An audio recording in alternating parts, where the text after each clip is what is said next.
যুদ্ধ হওয়ার কথা ইরানে, সেখানে যুদ্ধের বিস্তৃতি কি পরিমাণ বেড়েছে দেখেন।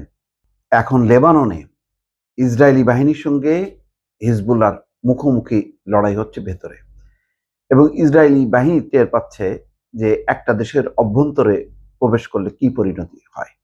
খবরে বলা হচ্ছে 24 ঘন্টায় ইসরায়েলি বাহিনীর উপর 43টি হামলা।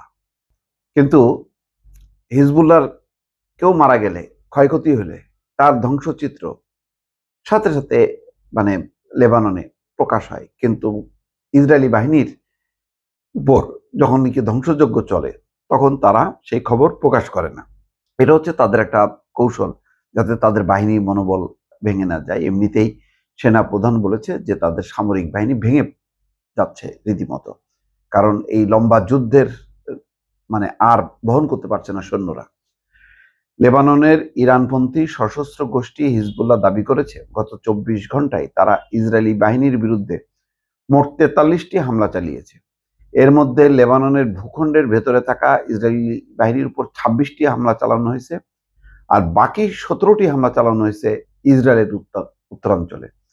তার মানে হিজবুল্লাহ দেখেন কত শক্তিশালী হয়েছে এখন, যে তারা ভেতরে লেবাননের ভূখণ্ডের ভেতরে যেহেতু তারা ঢুকে পড়েছে দক্ষিণ লেবাননে, সেখানে 26টা হামলা চালাইছে। তার বাইরে ইসরায়েলেও 16টা হামলা চালাইছে। এক বিবৃতিতে বলা হচ্ছে, হিজবুল্লাহ বলছে ইসরায়েলি বাহিনীর 4টি সামরিক ঘাঁটি, 8টি সামরিক স্থাপনা, একটি সামরিক ব্যারাক, 4টি নতুন করে স্থাপন করা সীমান্ত চৌকিতে এসব হামলা চালানো হয়েছে, খবর আল জাজিরার। অন্যদিকে লেবাননের দক্ষিণাঞ্চলে ইসরায়েল কি পরিমাণ ক্ষয়ক্ষতি করেছে তার একটা চিত্র প্রকাশ পেয়েছে।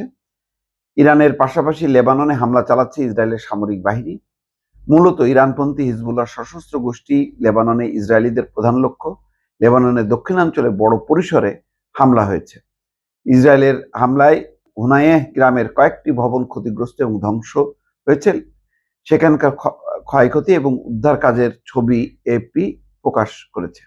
এর মধ্যে তারা বলেছে যে 6টা গ্রাম খালি করে দেওয়ার জন্য ইসরায়েল হুমকি দিয়েছে। মোট কথা এখন লেবাননের যত ভেতরে ঢুকবে ইসরায়েলি বাহিনী, তাদের অবস্থা তত শোচনীয় হবে, কারণ এতগুলো ফ্রন্টে যুদ্ধ চালানোর সামর্থ্য নেই। সবচেয়ে বেকায়দায় পড়ছে যে এরকম যুদ্ধের মধ্যে হুতি যে এমন বিপুল বিক্রমে হামলা চালাবে, এটা তাদের কল্পনার বাইরে ছিল। এখন হুতি সেই হামলাগুলি চালাচ্ছে।